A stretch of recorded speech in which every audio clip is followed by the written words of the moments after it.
Hi everyone, it's me again. We're gonna talk about a couple more poems and write a couple more poems, um, etc. Like we normally do. Oh my God, hope everybody's doing okay right now. I'm doing okay. My kids are upstairs doing stuff, and I'm down here in the basement doing this. Today we are going to talk about poems that Chris picked out for us. Hold on just a second, people. Yes. So grab your book. We're going to first turn to page 310 and look at a poem by Eleanor Wiley. Um, and that poem is called Sea Lullaby on 310.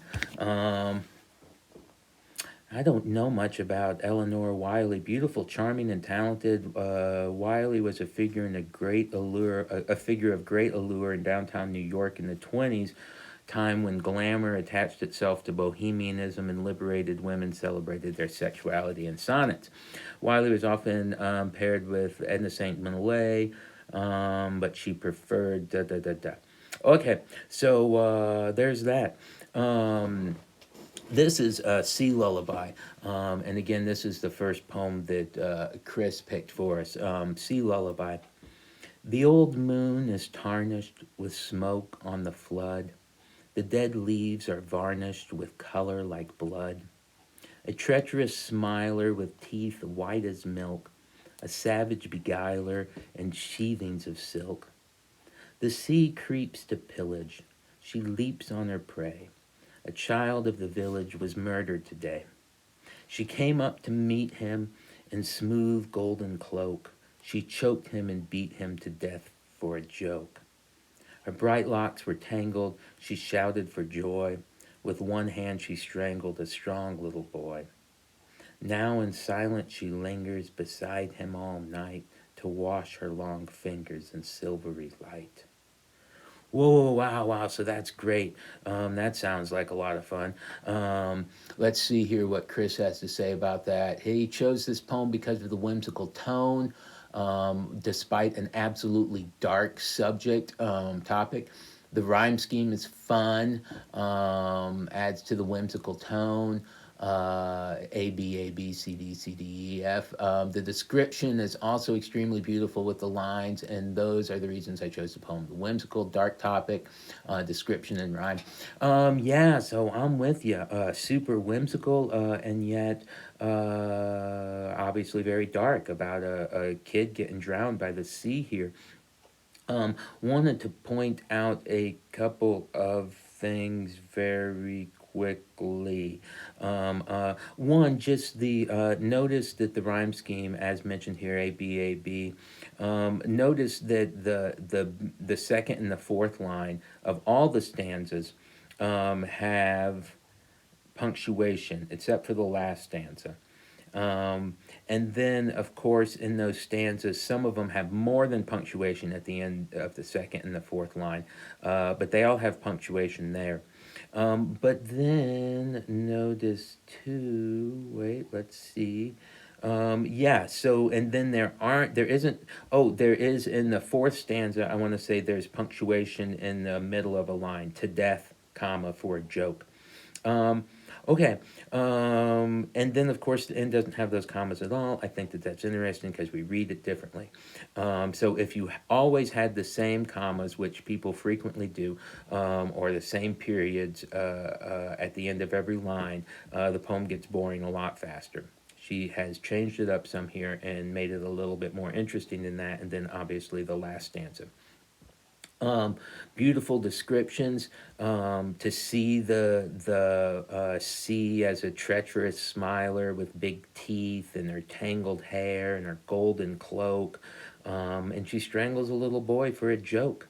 Which I suppose tells us something about her view of the world, which is, hey man, kids get killed and choked to death, and it's just a joke to the world, because the joke doesn't, or the world doesn't really care, maybe. It presents, I want to say, a pretty bleak view of nature's sort of versus humans here, which is to say, nature wins easily and doesn't care about us or our feelings at all. So that's all super happy and fun. Thanks, Chris. Okay, everyone, we're going to go to page 848 and we are going to talk. Give me 848. We're going to talk about a poem by Donald Hall, which is great because I've got a great Donald Hall story to tell you. So this will work out perfect. This is called Her Garden by Donald Hall. Donald Hall was recently died, not too long ago. He was a poet laureate of the United States for a little while. Okay, Her Garden, Donald Hall. I let her garden go, let it go, let it go. How can I watch the hummingbird hover to sip with its beak's tip the purple bee balm whirring as we heard years ago? The weeds rise rank and thick, let it go, let it go. Where animals grew and burdock grows, where standing she at once could see the peony, the lily, the rose rise over brick. She laid in patterns, moss, let it go, let it go. Turns the bricks green, softening them by the gray rocks, where hollyhocks that lofted while she lived, stem by tall stem, dwindle and loss. Huh. Okay, let's see what Chris has to say about this. Chose this poem because of the two threads of the narrative it has. We have a man reminiscing about the past, and then we have a glimpse in the past. It's like the scene at the beginning of The Scorpion King, where we see the ruins as they were in the past. Huh. It's something that I like in media, especially writing, because we never know how it truly looks, but we have all of our own ideas, and that's fascinating. The two versions of the garden make this poem nice to read and just fascinates me. Okay, Chris, thank you very much. I let her garden go. Let it go, let it go. How can I watch the hummingbird hover to sip the purple bee balm whirring as did? Oh yes, right. Okay, so I think what we've got going on here is, a man or somebody looking and saying, "Listen, I let her garden. There was a garden out back, but I let it go because I can't watch the hummingbird sip from the tree because maybe that person is gone. The weeds rise rank and thick. Okay, so this is the garden growing up, and then we have this little refrain: "Let it go, let it go." Which is to say, let the garden go, and then also maybe let the pain go that keeps you from having the garden. Where animals grew and burdock grows, where standing she at once could see the peony. And so now when he looks at the garden, he is reminded of her out there looking at the flowers that she laid in patterns. Let it go, moss. Now all those bricks are turning green that lofted while she lived, stem by tall stem, dwindling, lost. Right, so then obviously we see here that the woman is dead, and so he's got this garden that he's let growing over because of the pain that he associates with it, with his wife or lover or whoever she was. Um, and then, of course, it's got this pretty interesting rhyme scheme that is really quite fun. So that's something to think about. What do we got there? It's like I'm not sure what to do with the let it go line. A, B, C, C, B, A, but then the let it go is just in there. So pretty cool poem. Donald Hall. Okay, so quickly, my story about Donald Hall, just because this is enjoyable, and then we'll do some writing here based off of what Chris has for us. Okay, but so when I was getting my Master of Fine Arts at Bennington College in Vermont, they had a little gathering for the writers, and it was over at someone's house, and there was cheese and crackers and things like that poet people do when they get together. And Donald Hall was one of the poets that was visiting at the time. And he had a frequent relationship with Bennington. I'm not exactly sure what it was, but he was there.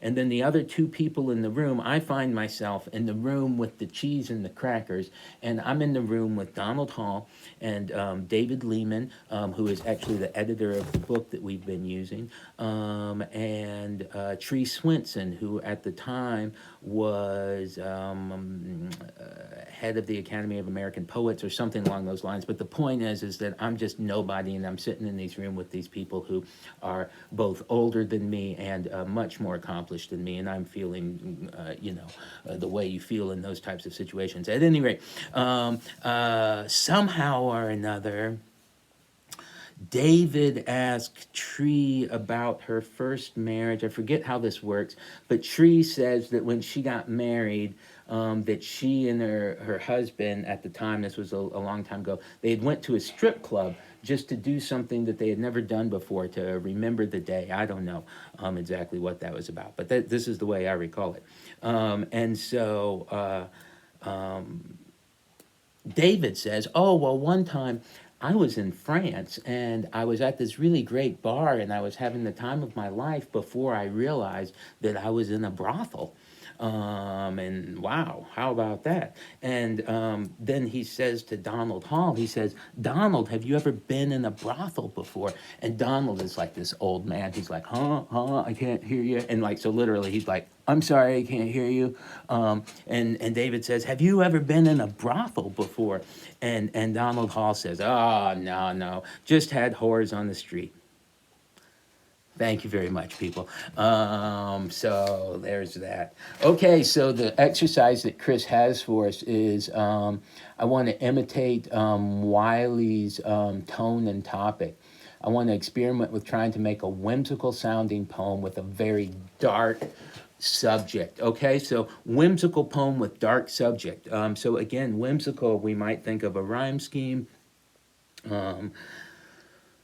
Whatever you want to interpret that as whimsical as being. Oh, my pencils. Let me see if I have a pencil here that's not broken. Okay, but we want a dark tone, but we want whimsical writing.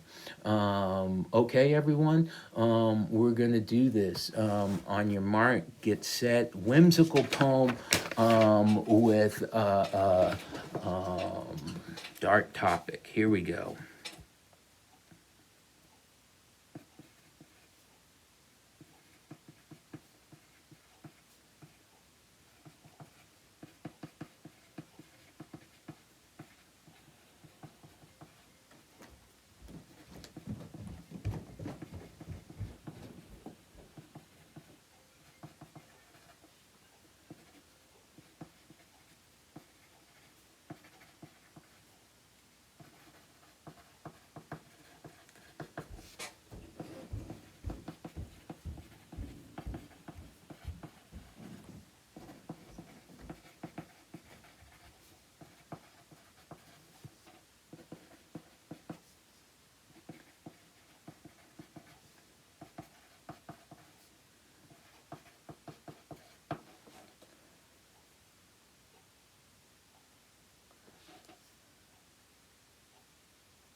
Okay, everyone.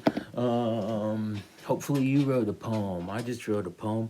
Um, uh, so the first, well, okay, I'll just read you the poem and then I'll tell you. Um, the girl was cute, like girls are cute, more than a button and certainly more than a boot. Waiting by the door, her father swore that they could take a hike if the night moon shone.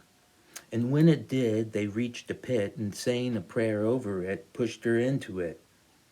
And didn't hear her hit, didn't see her splat, hung himself in an old barn, and that's that. Okay, so here I was thinking of there's a Violent Femme song called Country Death Song where a dude out in the cabin kind of goes nuts with cabin fever and takes his daughter out and he pushes her in a well and then of course he hangs himself. So that seemed like a tragic story and I tried to make it less tragic. People, share your poems or comments in the comment box below. Thank you, Chris, for your poems, and I will talk to y'all all soon. Bye bye.